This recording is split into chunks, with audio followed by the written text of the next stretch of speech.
Have you ever walked out to your garden in midsummer only to find your once beautiful tomato plants looking like a tangled, diseased jungle? You spend hours watering, feeding, and worrying, yet your harvest is a fraction of what you expected. What if I told you that you are working entirely too hard?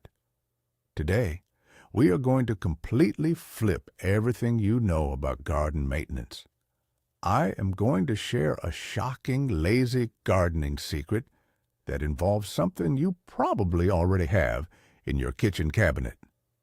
We are talking about ordinary baker's yeast.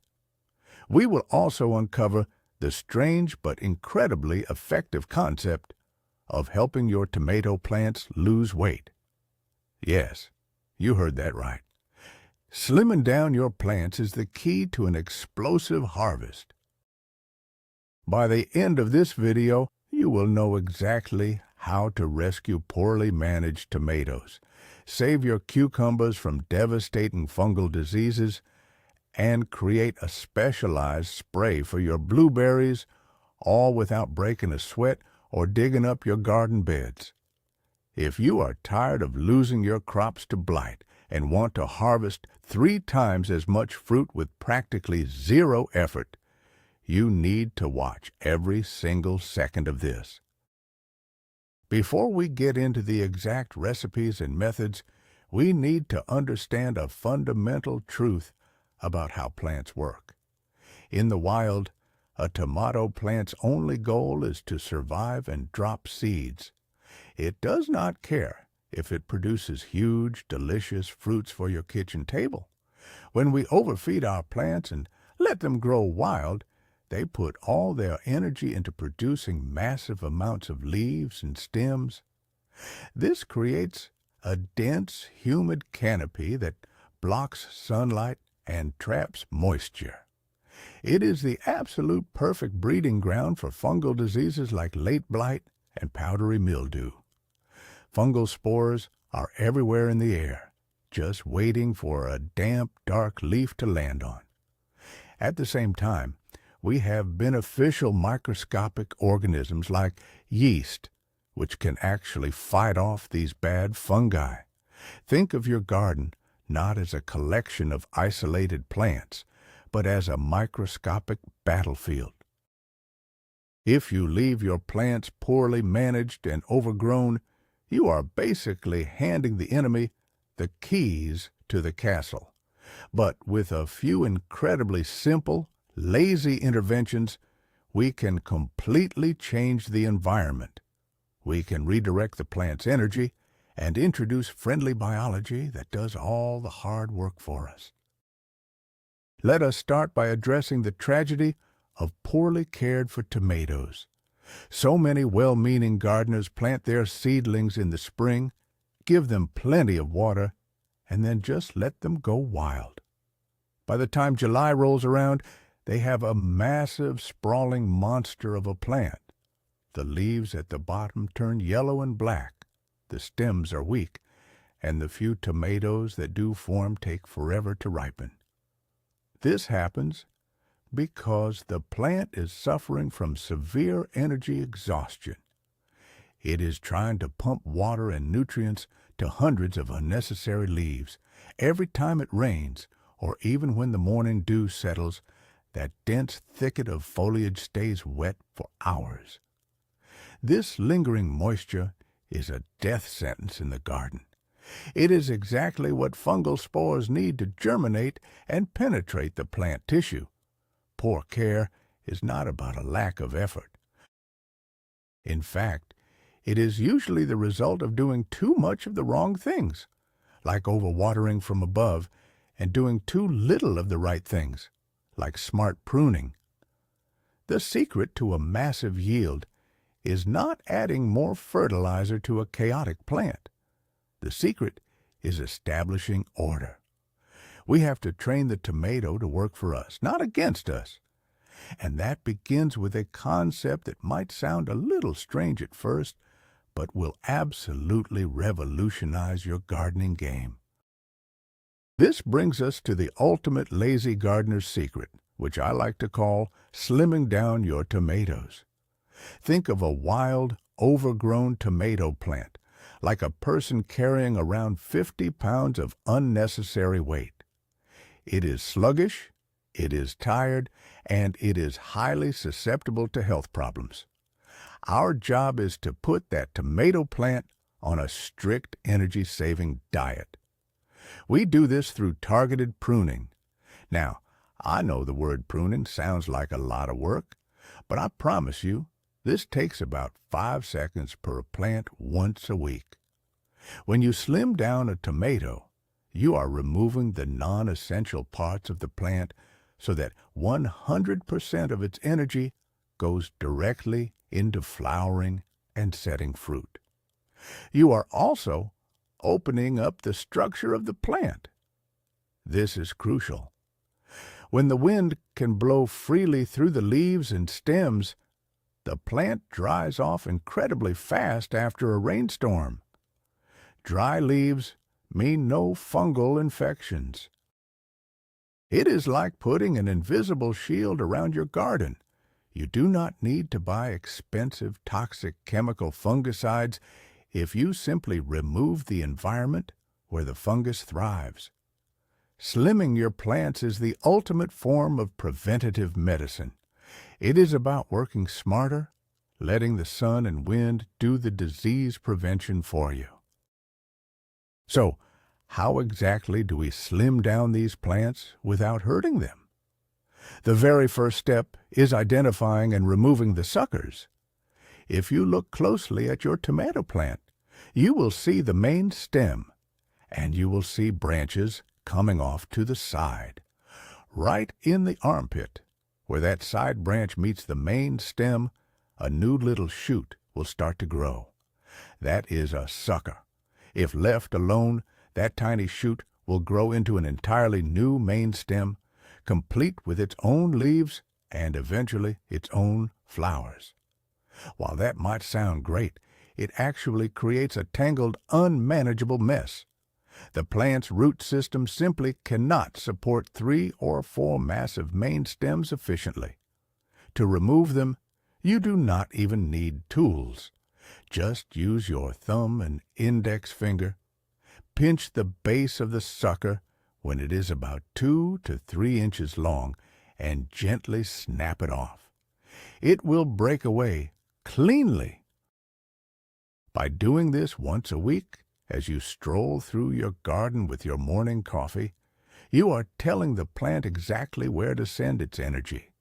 You are acting like a traffic cop, redirecting the flow of nutrients away from useless foliage and straight up the main stem toward your developing tomatoes. The second part of slimming down your tomatoes involves bottom pruning.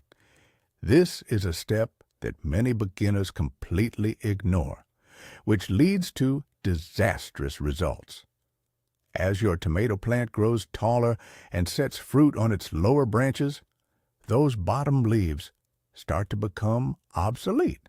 They are often shaded out by the growth above them, meaning they are no longer efficiently producing energy through photosynthesis.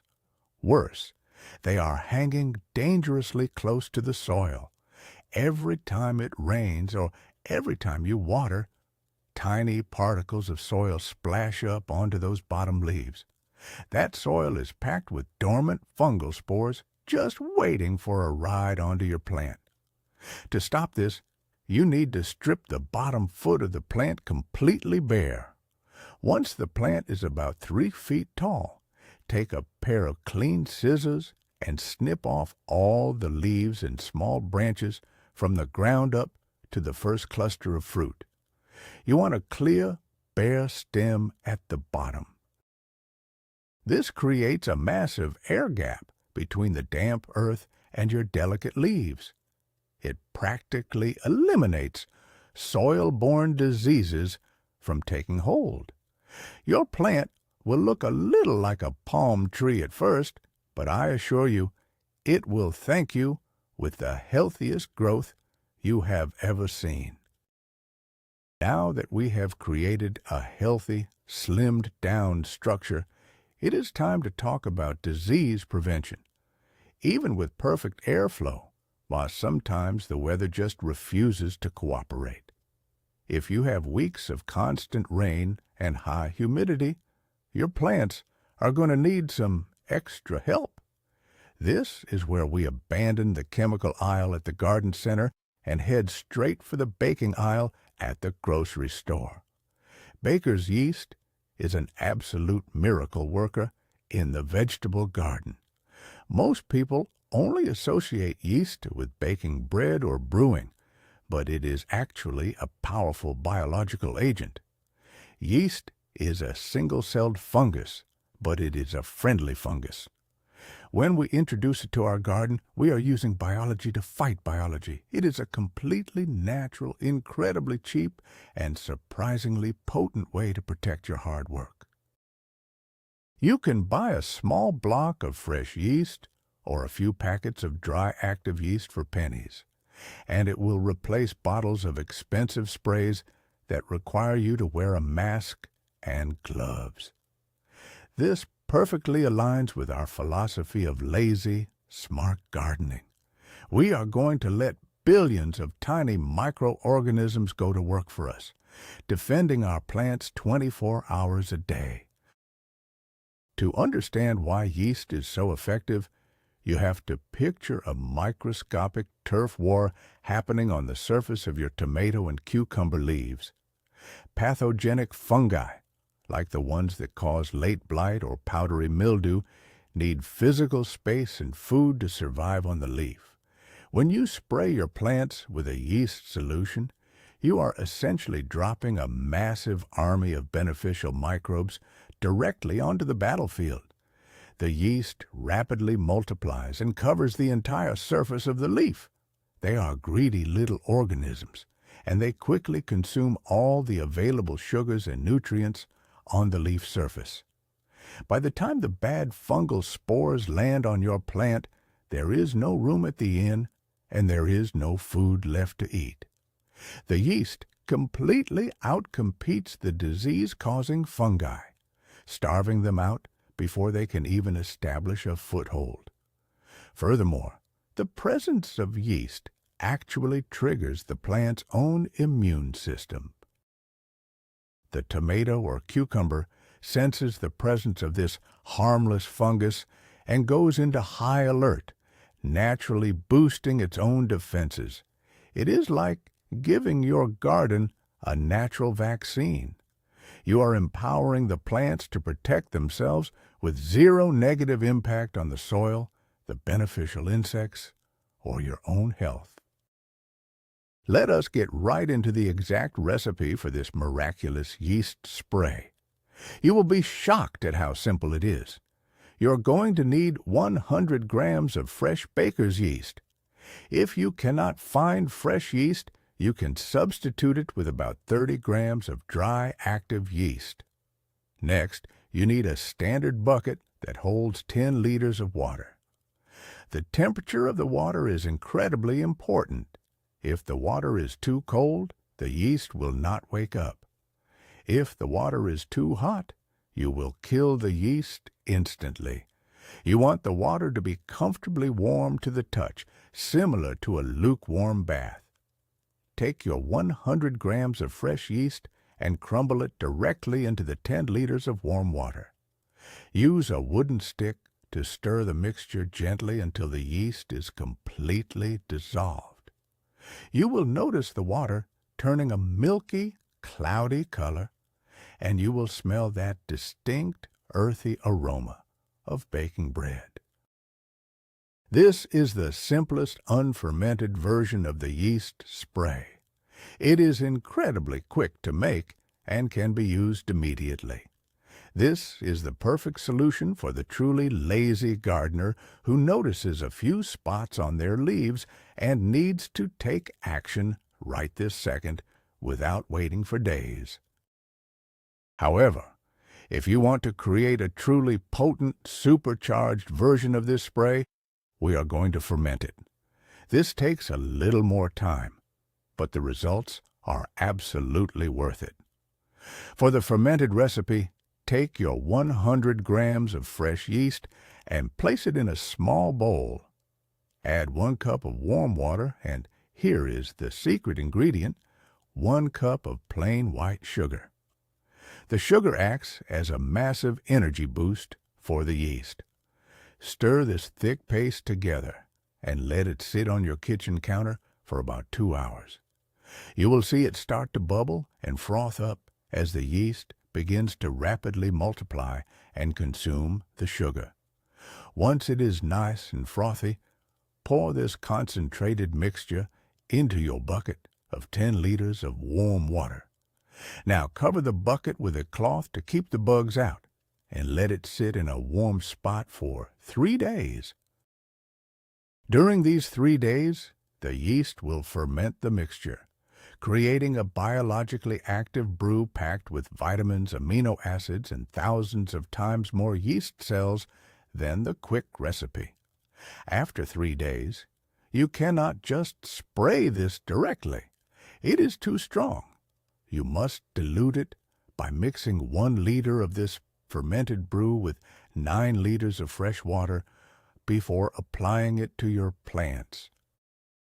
Now that you have your magical yeast potion, whether you chose the quick method or the fermented method, you need to know exactly how and when to apply it. Timing is everything in the garden. You should never, ever spray your plants in the middle of the day when the sun is beating down. The water droplets will act like tiny magnifying glasses, burning the leaves, and the intense heat will kill your beneficial yeast before it can do its job. The absolute best time to spray is in the late evening, just as the sun is starting to set.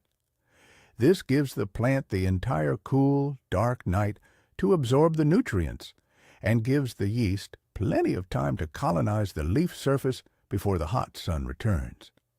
Pour your diluted mixture into a standard garden sprayer. You want to coat the leaves entirely, but pay special attention to the undersides of the leaves. Pathogenic fungi love to hide on the bottom of the leaf, where it is shady and damp. Spray the plants until the liquid is just starting to drip off the leaves. If you apply this spray once every 2 weeks throughout the growing season, you will create an invisible, impenetrable barrier against blight. While we have focused heavily on tomatoes, this exact same yeast strategy works absolute wonders on cucumbers. Cucumbers are notoriously fussy plants. They grow incredibly fast, but they are incredibly vulnerable to a disease called powdery mildew. You've probably seen it before. It looks like someone dusted your cucumber leaves with white flour. It starts as a few small spots, and within a week, the entire plant turns gray, shrivels up, and dies, taking all your baby cucumbers with it. Powdery mildew thrives in humid, stagnant conditions, exactly the kind of conditions that occur when cucumber vines are left to sprawl out over the ground in a tangled mess. Just like with our tomatoes, the first step is managing the plant structure. If possible, you should always grow your cucumbers vertically up a trellis. This gets the leaves off the damp soil, improves airflow dramatically, and makes harvesting incredibly easy. When you combine vertical growing with our protective yeast spray, you are giving your cucumbers the absolute best chance at a long, highly productive life. Applying the yeast solution to cucumbers requires a two-pronged approach. First, we use it as a foliar spray exactly as we did with the tomatoes. Load up your sprayer with the diluted fermented yeast mixture and coat the cucumber leaves top and bottom. In the late evening, the yeast will aggressively fight off any powdery mildew spores trying to establish themselves. But we can also use the yeast mixture as a powerful soil drench. Cucumbers are heavy feeders, and they need a lot of energy to produce those crisp, watery fruits. The fermented yeast solution is packed with B vitamins, nitrogen, and phosphorus. Once every 2 weeks, instead of spraying the leaves, take a watering can and pour about 1 liter of the diluted yeast mixture directly onto the soil around the base of each cucumber plant. The root system will soak up these bioavailable nutrients instantly. You will notice a visible difference in the deep green color of the leaves and the rapid growth of new vines within just a few days. It is a fertilizer and a disease preventative all rolled into one entirely natural package. Speaking of watering cucumbers, we need to talk about the lazy gardener's watering technique. Most fungal diseases on cucumbers are actually caused by the gardener holding a hose and spraying water all over the leaves. Cucumbers hate having wet leaves. It stresses them out and invites disease. If you want to be a smart, lazy gardener, you must stop overhead watering immediately. The secret is to deliver the water exclusively to the root zone while keeping the foliage bone dry.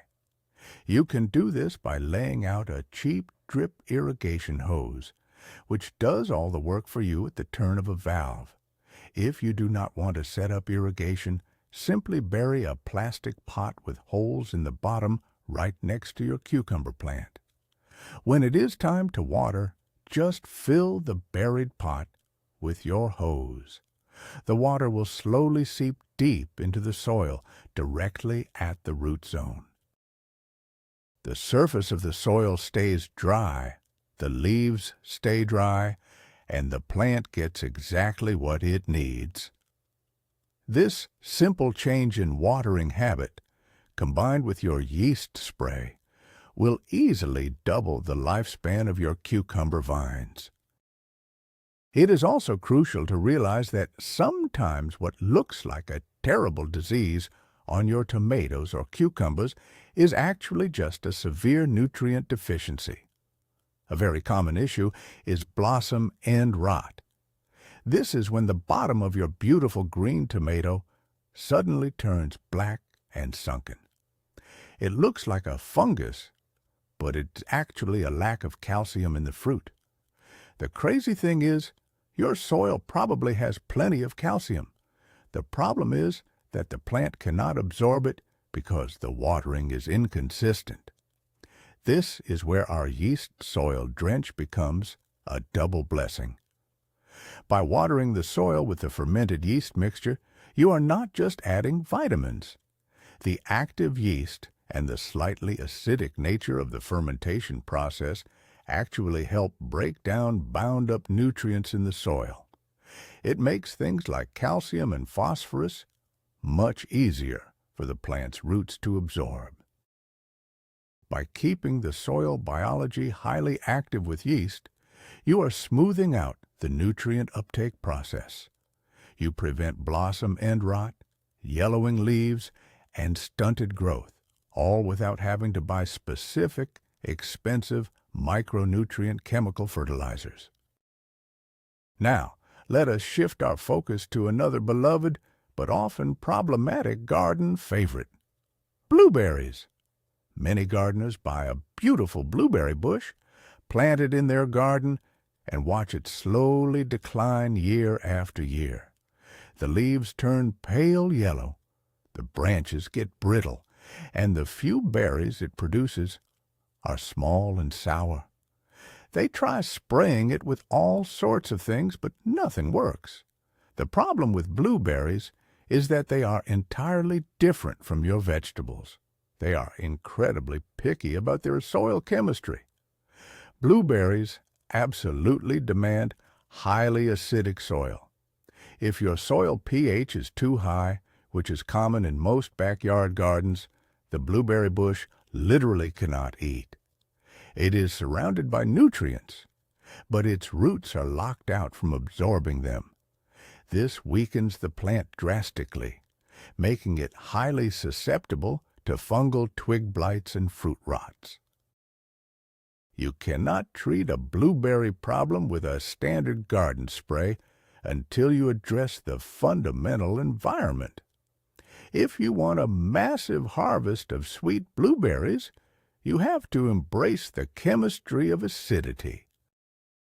Once you have the soil acidity managed, which we will cover in a moment, you still need to protect the blueberry bushes from seasonal fungal attacks. Blueberries are prone to diseases like mummyberry, which ruins the fruit right as it ripens. While our yeast spray is fantastic for vegetables, blueberries benefit from a slightly different, highly targeted approach that respects their need for acidity. For a protective blueberry spray, we can actually use a very weak solution of natural acids. If you notice white powdery spots on the blueberry leaves or signs of fungal issues on the developing berries, you can create a simple, lazy spray. Mix 1 tablespoon of standard household white vinegar into 1 gallon of water. It is a very mild solution, but it changes the pH of the leaf surface just enough to make it incredibly hostile to fungal spores. Spray this mixture over the bush in the early morning, allowing it to dry quickly in the sun. This subtle shift in leaf acidity acts as an invisible barrier, protecting those precious berries without harming the plant. If you do not want to use vinegar, another brilliant natural trick for blueberries is using citric acid. You can buy powdered citric acid in the canning section of the grocery store. It is completely organic and incredibly effective. To make a foliar spray in a gentle soil acidifier, dissolve 1 teaspoon of citric acid powder into 10 liters of water. This creates a beautifully acidic solution that mimics the natural rainfall of a pine forest, which is the blueberry's native habitat. You can spray this gently over the foliage to deter fungal growth, but more importantly, you should use it as a soil drench. Pouring this 10-liter citric acid mixture slowly around the base of your blueberry bush once a month during the growing season is the lazy gardener's secret to unlocking soil nutrients. As the slightly acidic water seeps down, it unlocks the iron and nitrogen trapped in the soil. Within just 2 weeks of applying this, you will see those sickly, pale yellow blueberry leaves suddenly turn a rich, vibrant, glossy green. It is a magical transformation that takes almost 0 effort.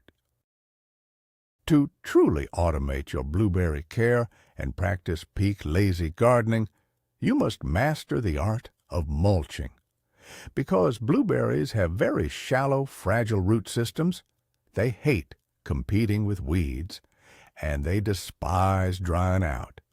If you are out there hoeing weeds around a blueberry bush, you are tearing up its roots and stressing the plant. Instead, lay down a massive, thick layer of organic mulch. But do not use just any mulch. You need acidic materials. Pine needles, also known as pine straw, are the absolute gold standard for blueberries. If you cannot get pine needles, use heavily aged wood chips from coniferous trees or even plain peat moss. Lay this mulch down at least 4 inches thick in a wide circle around the bush, making sure it does not actually touch the main trunk. This thick blanket serves 3 incredible purposes. It completely stops weeds from growing, meaning you never have to pull them. It traps moisture in the soil, meaning you water half as often. And as those pine needles slowly break down, they constantly feed a slow drip of natural acidity directly into the root zone. When you combine these techniques, you create an almost entirely automated, disease-resistant garden system. Imagine your garden in mid-August, while your neighbors are out there sweating, pulling weeds and spraying toxic chemicals on their dying, blighted tomatoes. You are sitting in the shade. Your slimmed-down tomato plants are standing tall, with thick main stems and clusters of ripening fruit shining in the sun. The wind blows freely through the pruned bottom leaves, keeping everything dry. The invisible yeast army you applied 2 weeks ago is silently standing guard against any airborne spores. Your cucumbers are happily climbing their trellis, their roots sipping water from the buried pots, completely free of powdery mildew. Your blueberries are nestled in a thick, weed-free bed of pine needles, perfectly green and loaded with massive sweet berries. This is the reality of smart, lazy gardening. You put in a tiny bit of strategic effort early in the season, guiding the plants and the biology to do what they naturally want to do. You set up the dominoes, and then you just watch them fall gracefully. It is time to completely abandon the myth that a productive garden requires endless back-breaking labor and shelves full of expensive synthetic products. The gardening industry wants you to believe that every spot on a leaf requires a $20 bottle of chemical fungicide. They want you to think that more fertilizer is always the answer. But now you know the truth. You know that poorly cared for plants are usually just misunderstood plants. By simply snapping off a few suckers, you completely change a tomato's energy dynamic. By spending less than $1 on a block of baker's yeast, you can outsmart the most devastating fungal diseases on Earth. By understanding the simple pH needs of a blueberry bush and tossing down some pine needles, you can create a permanent, heavy-yielding berry patch. We are not fighting nature. We are using nature's own mechanisms, like beneficial fungi and smart pruning, to amplify our results. This approach does not just save you money and protect your health from chemicals. It saves you the most valuable resource of all, which is your time. To ensure you never lose a crop again, let us lock in a simple timeline for your lazy gardening season. In May, when you plant your tomatoes and cucumbers, immediately set up your trellises and your buried watering pots. Do not wait until the plants are huge. In June, start your weekly 5-second pruning routine. Snap off those tomato suckers and strip the bottom leaves as the plant grows. This is also when you apply your very first unfermented yeast spray as a preventative shield. As we move into July, the heat and humidity rise. This is the danger zone. Switch to the powerful fermented yeast mixture, spraying the foliage and drenching the roots every 2 weeks. For your blueberries, apply that citric acid drench once a month and ensure the pine needle mulch is thick and undisturbed. If you follow this simple, low-effort rhythm, you will not be reacting to disasters. You will be preventing them entirely. Your biggest problem will not be dying plants. Your biggest problem will be figuring out what to do with the mountains of tomatoes, cucumbers, and blueberries you are going to harvest. And there you have it, the ultimate blueprint for the lazy, high-yield garden. We started by looking at the tragedy of overgrown, diseased plants, and we learned that less is actually more. By acting like a traffic cop and putting our tomatoes on a strict pruning diet, we forced them to stop making useless leaves and start making massive fruits. We replaced expensive toxic chemicals with a few pennies worth of ordinary baker's yeast, unleashing an invisible army of beneficial microbes to guard our tomatoes and cucumbers from blight and mildew. Finally, we cracked the code on blueberry care using natural acids and pine needle mulch to create the perfect environment for explosive berry growth. By setting up these natural systems now, you are saving yourself hundreds of hours of back-breaking labor and frustration in the future. You are trading hard work for smart work. Thank you so much for watching and learning with me today. If you are ready to ditch the chemicals and grow a massive harvest the easy way, please hit that subscribe button and give this video a big thumbs up. It really helps the channel grow. Now, I want to hear from you. Have you ever tried using yeast in your garden before? Or what is your biggest struggle with tomatoes right now? Drop a comment below and let us get a conversation started.